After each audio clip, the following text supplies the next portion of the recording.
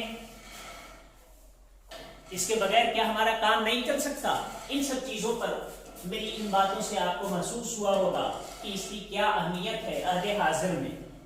اب جب اس سے آگے بڑھتے ہیں تو غیر افسانوی نثر کے ان اصناف کے وسیلے سے ہم افسانوی نثر کے ان اصناف میں جو چیزیں سامنے آتی ہیں کسی مصنف کی تحریری شکل میں، ان کا درجہ متعین کرتے ہیں، ہم ان کی قدر و منزلت کا تعین کرتے ہیں، یہ پتہ کرنے کی کوشش کرتے ہیں، جانچتے پرکھتے اور دیکھتے ہیں اور محسوس کرتے ہیں کہ آخر یہ کس لیول کا ہے، اس کی سطح کیسی ہے، یہ اعلیٰ پائے کا ہے کہ معمولی ہے، کہ ادنا پائے کا ہے، کہ نہایت حقیر ہے. اس کا درجہ متعین کرتے ہیں کہ یہ داستان ناول افسانہ کس حد تک کامیاب ہے. مصنف اپنے اس مقصد کی تکمیل کے لیے جن معاملوں کے لیے، جن چیزوں کو تاریخی حیثیت عطا کرنے کے لیے اس نے قلم اور کاغذ کا سہارا لے کر کے سماج کے اس معاملے کو، کسی ایک معاملے یا کسی ایک زندگی کو تاریخی حیثیت عطا کرنے کے لیے اس نے کوشش کی، اپنے خون پسینے ایک کیے، وہ آخر مضمون نگار یا مصنف یا نثر نگار وہ اپنے اس مقصد میں کس حد تک کامیاب، اس کی یہ تصنیف و تالیف، اس کی یہ جو تخلیق ہے، اس کا معیار کیسا ہے، اس کی درجہ بندی کر کے یہ دیکھنے کی کوشش کی جاتی ہے کہ وہ اعلیٰ پائے کا ہے کہ ادنا پائے کا. اسی سلسلے میں کہانیوں کے سلسلوں سے الگ ہٹ کر، کہانیوں کے معاملوں سے تھوڑا ملتا جلتا، لفظوں کا الٹ پھیر، ڈائریکٹ کہانی کی بجائے انڈائریکٹ کہانی کی شکل میں ایک دوسرے پیرائے بیان میں اپنی باتیں کہنے کا جو اردو پروز میں ایک طریقہ ہے، اردو پروز میں جو ایک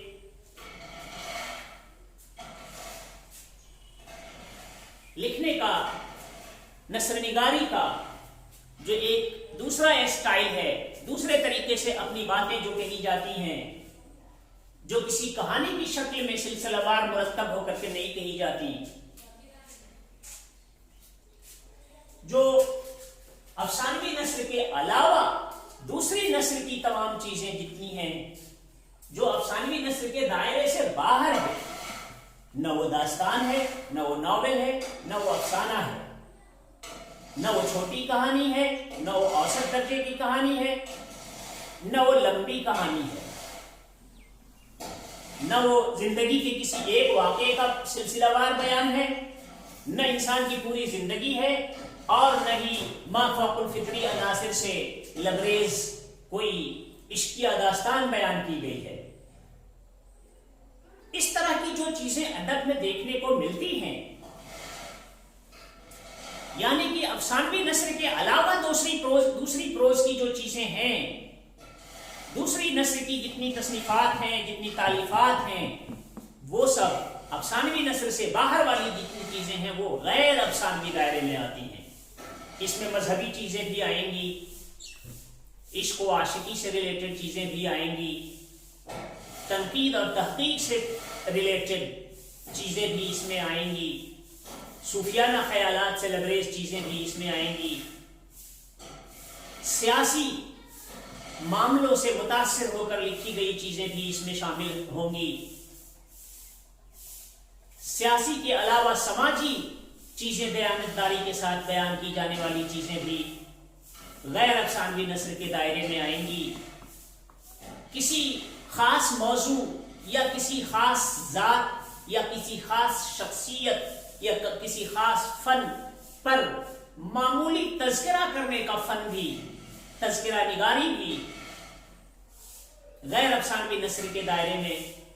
شامل ہونے والی صنف ہے۔ تحقیق ایک باضابطہ صنف ہے جسے انگریزی میں ریسرچ اور ہندی میں شودھ کہا جاتا ہے، یہ غیر افسانوی نثر کی ایک اہم صنف ہے۔ تنقید ایک باضابطہ صنف نثر ہے جو اردو لٹریچر میں کافی معروف و مقبول رہا ہے، یہ بھی ایک غیر افسانوی نثر کی اہم صنف ہے۔ اور یہ تمام چیزیں جو ابھی گنائی گئی ہیں، ایسا نہیں ہے کہ تمام چیزیں شامل ہو چکی ہیں، غیر افسانوی نثر میں آنے والی تمام چیزوں میں سے کچھ خاص چیزوں کا ذکر میں نے ابھی کیا کہ یہ تمام چیزیں اردو پروز میں، اردو نثر نگاری میں، اردو نثر نگاری کی افسانوی نثر سے الگ غیر افسانوی نثر کے دائرے میں آنے والی یہ تمام چیزیں ہیں، جن میں تحقیق، تنقید، تذکرہ، سیاست، صوفیزم، تہذیب، یہ تمام چیزیں جو آپ کو گنا کر کے میں نے کچھ چیزیں اشارے کے طور پر بتائیں، ان میں سے مضمون نگاری بھی ایک اہم صنف ہے جو غیر افسانوی نثر کے دائرے میں آتی ہے، خاکہ نگاری ایک اہم صنف ہے جو غیر افسانوی نثر کے دائرے میں آتی ہے، اور انشائیہ بھی ایک آزاد اردو نثر کی صنف ہے جو غیر افسانوی نثر کے دائرے میں آئے گی۔ اس پر وضاحت کے ساتھ تفصیلی گفتگو ہم اگلے ویڈیو میں کریں گے، چونکہ اپلوڈنگ کا مسئلہ بھی ہے، ویڈیو لمبا ہونے کے بعد اپلوڈ کرنے میں 10 گھنٹے لگ جاتے ہیں، لہٰذا اپنے تمام قارئین اور اسٹوڈنٹس سے گزارش ہے کہ اگلے ویڈیو میں وضاحت کے ساتھ تفصیلی گفتگو کے لیے